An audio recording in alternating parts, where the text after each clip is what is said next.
Hello, everybody. Welcome back to Beyond the Pulpit, the podcast where we chat about everything that happens before and after the sermon. Last week, we tackled Psalms. It was incredible just to walk through what they do in our lives, what they mean for us on a daily basis. And today, we're actually tackling two books in our largest series called Binge Reading the Bible.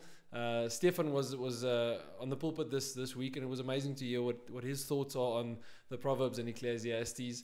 Ecclesiastes, that's the word. So we're going to delve into that. Stephan, you love Proverbs. I mean, just in our personal chats together, I've heard you love history, you love delving into old generals and just historians. You mentioned that there are some books that you love that are in the same style as Proverbs. Can you tell us a bit about why you love that type of literature that much? Cool. If I have to be completely honest, I think it came from Call of Duty. Every time you died, the loading screen would have an epic quote on it. So that was Modern Warfare for all those who want reference. And then there were other video games, Rome, Total War, any of the Total War games, actually, loading screens always have cool quotes from generals or philosophers or something like that. And I just like, that's really cool. As like an Afrikaans guy, this cool sounding English thing, really nice. I want that in my life. And then as I grew up, we got caught up in the gym culture, and obviously we started worshipping Arnold Schwarzenegger like every other teenage boy did. Of course, who doesn't? And his quotes just inspired me, and I just realized there's so much power that comes in like these simple sayings, and sometimes it helps with persuasion as well. Like rhyme is reason. If something rhymes, it has to be right. Yeah, So, it has to be true. so a long time before I even became a Christian, the Proverbs or wise sayings had this massive impact in my life. And yes, history plays a part because you can see what these great figures did and what they said to kind of like just break the tension, or sometimes just to capture an entire like history in a single sentence. And I love that about Proverbs.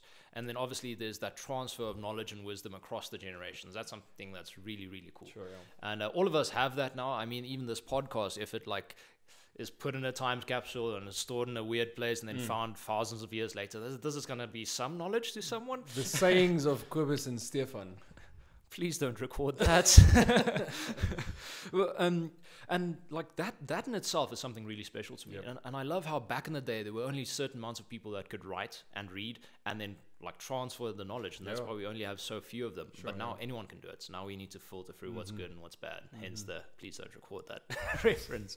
But yeah, that's why I like Proverbs. Awesome, man. Yeah, that's awesome. I have to agree, like old quotes of old people. It feels like people were smarter back in the day.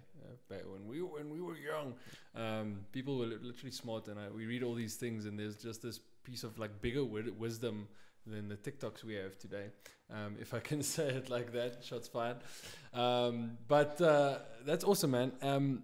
Maybe if you can talk us through, before we really delve into these books, maybe if we don't look at Proverbs and Ecclesiastes immediately, but just look at your heart in the last week and a half of preparing to chat about these two very difficult, very interesting books.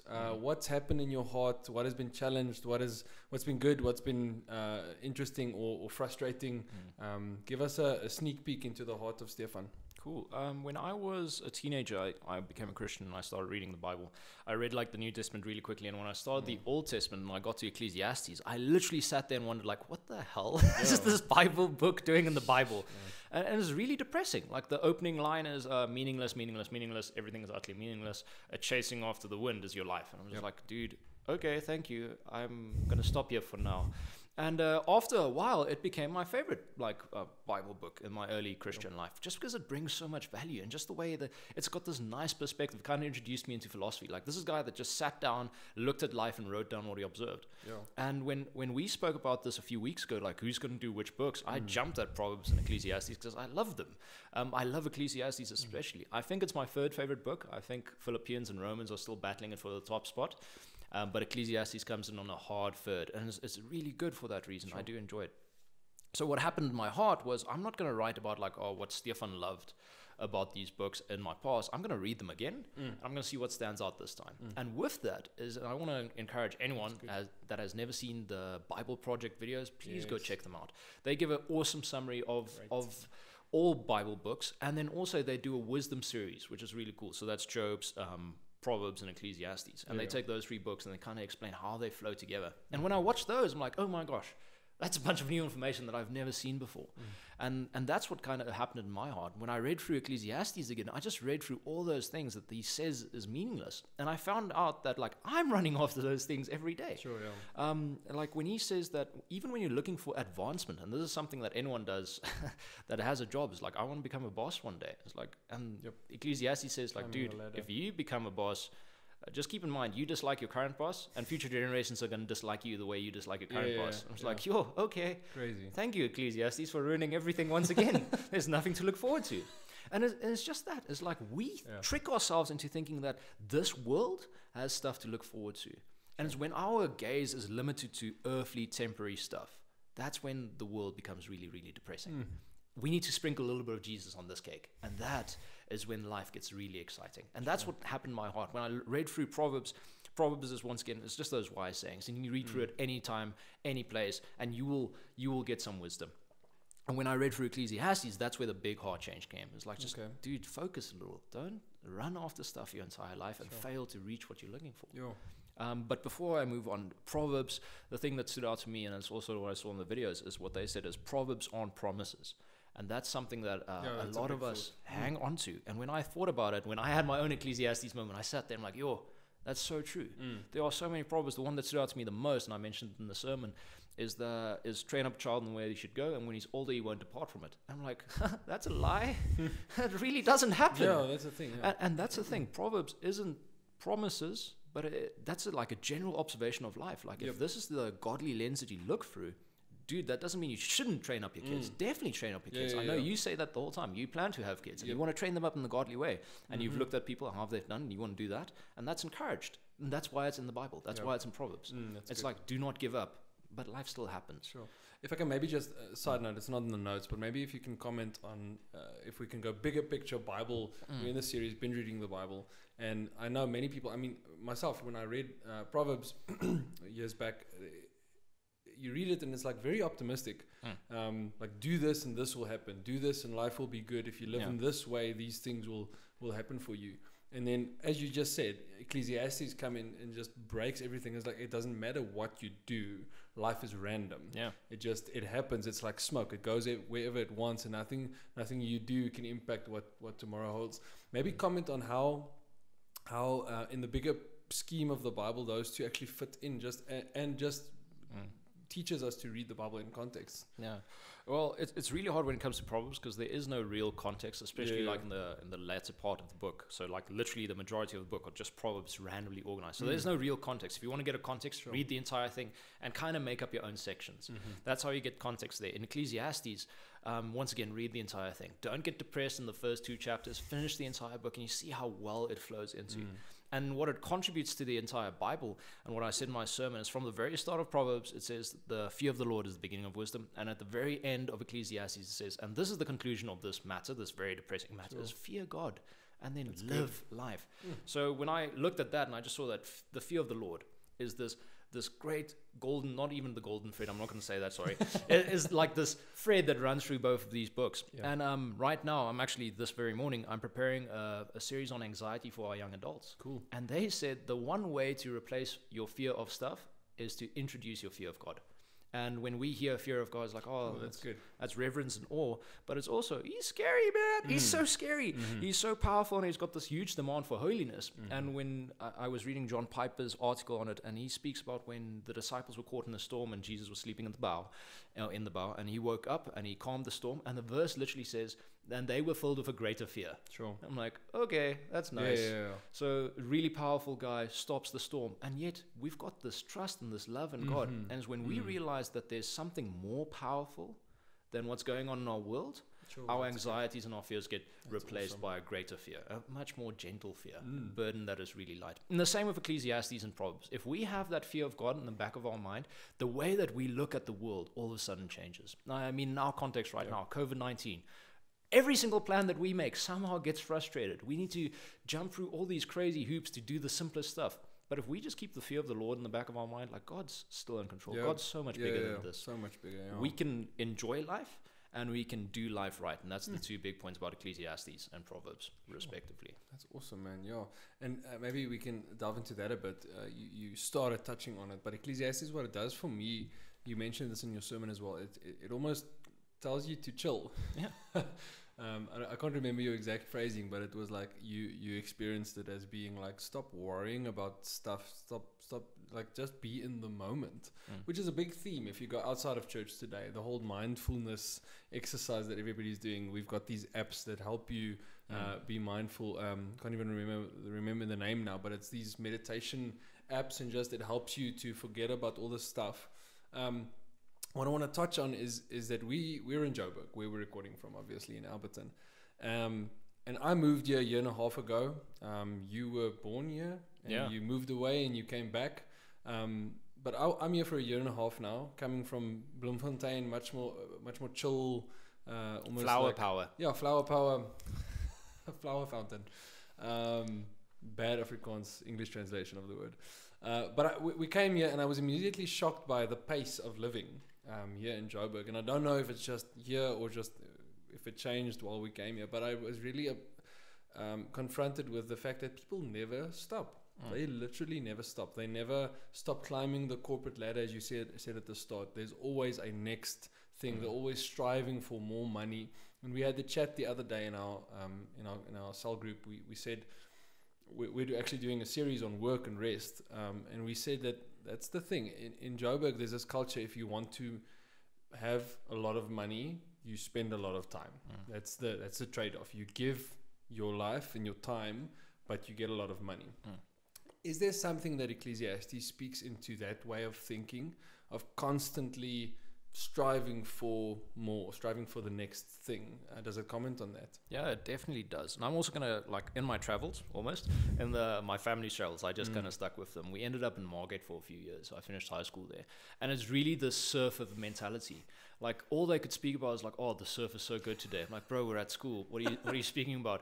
And it's this really chill vibe. And I am so glad I was there. And even though it frustrated me, because I enjoy the Joburg rush. I enjoy working the whole time. When I'm bored, I'm frustrated and I can't do anything. I'm just actually depressed. I need to work. Grind don't stop. Yeah, exactly. And luckily that time there, like, we went to the GLS and they spoke like, you need to have white space. You need to have these apps. Like, we don't need it.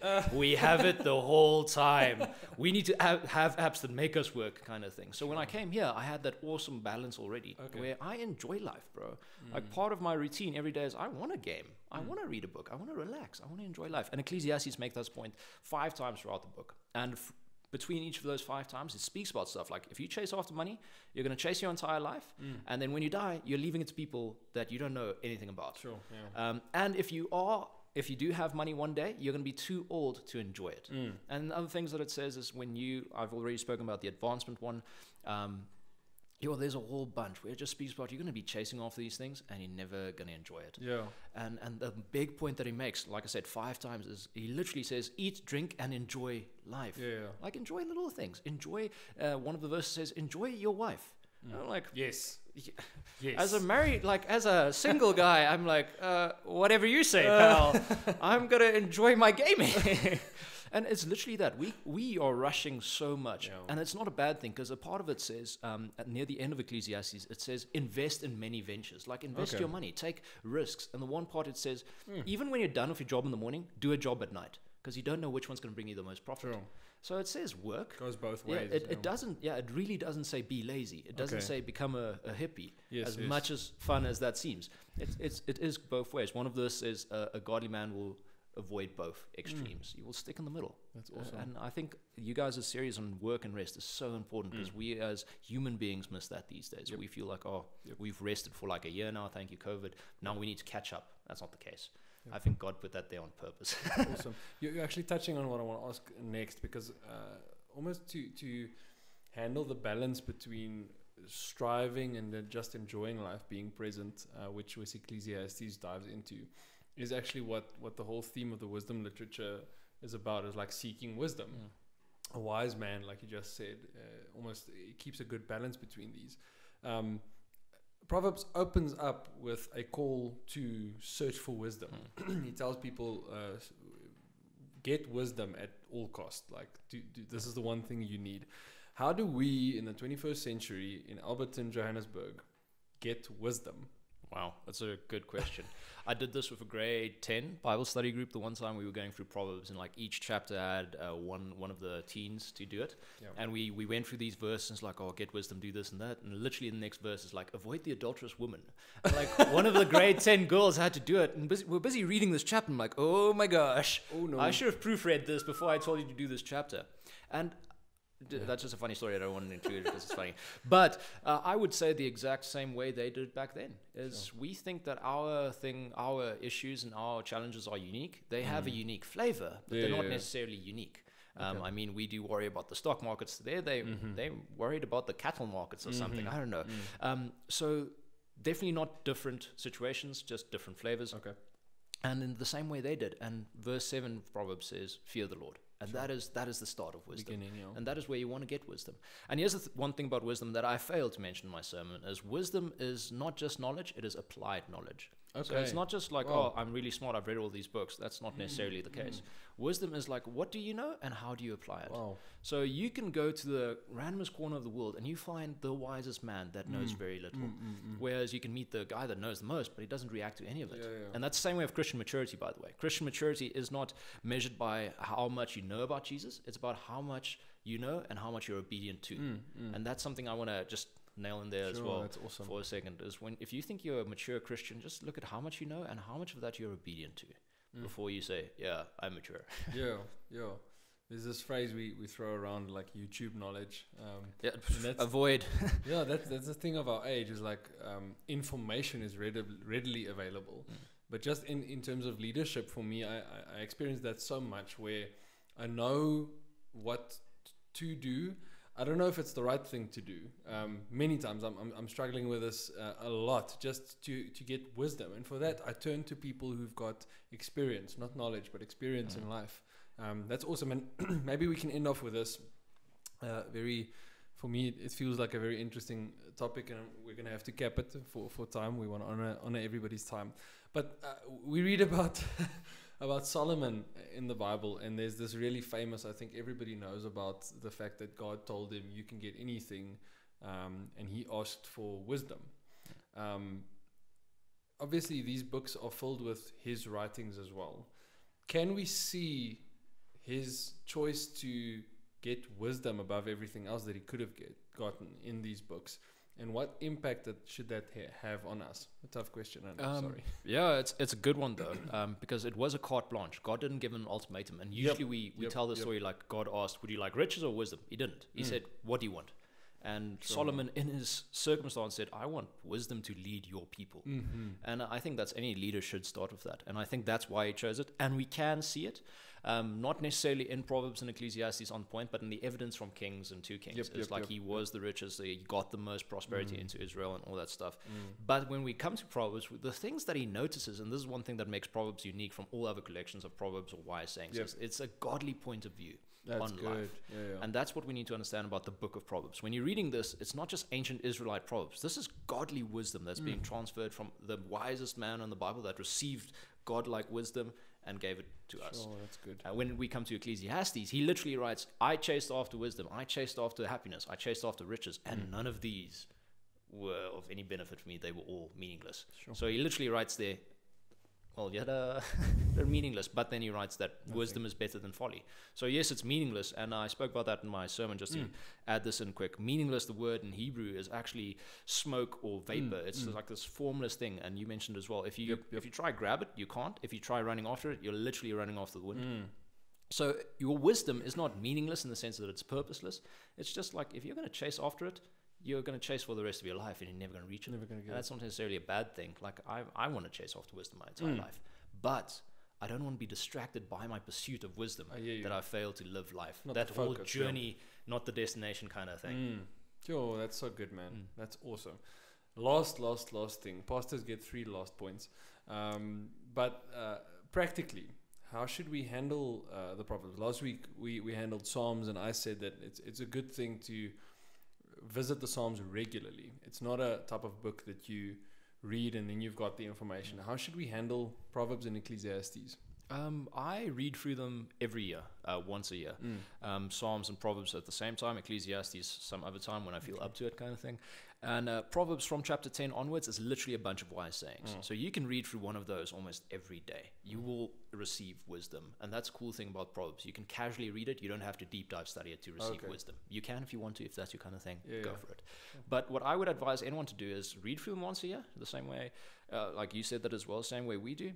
But when you have time, like when I'm on my Bible app, when I'm sitting in a queue or something, I go to Proverbs and I squiz through it. I don't necessarily pick up where I left off last time. I just read a random verse. It's like Friends. Just pick up where you left off. Yeah. I hope you mean the series. Yes. Yeah. But also, like I said, you don't have to deep dive it, but if you just meditate on one of those, once again, John Piper says, I meditated on this Proverbs. Like, that's Francis Chan. Like, I've never done that in my life. I've never read a proverb and just like, how does this thought over it. How does this apply to my life? I'm like, so that's something I'm going to try doing from now on. That's awesome. Oh, well done, dude. No, that's awesome. Thanks. We're going to link somewhere in the corner, we're going to link to the sermon. Go check it out. It's really awesome. It's going to be on YouTube forevers. And check in next week. We're going to tackle Song of Songs. Yes. He's going to tackle Song of Songs. I'm going to tackle Song of Songs. That book that nobody ever talks about. It's going to be awesome. See you guys next week. Have a good week. And be safe.